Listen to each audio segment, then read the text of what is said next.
काही लोक आहे ना मला फुकटचे सल्ले देत राहतात की ज्यांनी तुझ्यासोबत वाईट केलं आहे ना, तू त्यांच्यासोबत चांगली वाग, मोठ्या मनाने माफ कर, तू मोठ्या मनाची हो.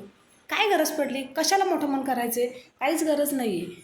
मग बोलतील का तुझं मन हलकं होईल. अच्छा, म्हणजे मला जे 4,000 शब्द त्यांना बोलायचे होते, ज्या शिव्या द्यायच्या होत्या, त्या तर माझ्या मनातच राहिल्या, मला भडास काढायची होती. पण त्याचा त्रास मला नाही, माझ्या डोक्याला होतो आहे. आणि मग मी त्यांना माफ करू, सोडून देऊ, कसं शक्य आहे. मला त्रास होतो आहे ना, मग मी बोलणार. काही चिखलफेक ते करतील, काही चिखलफेक तू करणार, मला बुडायचं आहे चिखलामध्येच. तुम्हाला काही प्रॉब्लेम आहे का?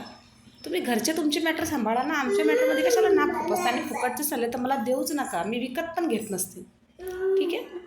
आणि काही मला मोठ्या मनाचं वगैरे व्हायचं नाही. जिथं देवाने मला 5 फूट 4 इंचवर थांबवलं आहे, तिथं मला अजून मोठं कशाला व्हायचं आहे, देवाच्या विरोधात जाऊ.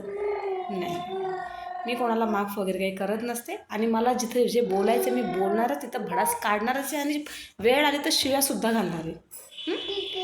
तुम्हाला मोठं मन करायचं आहे तुमच्या घरी, माझ्यासमोर नाही.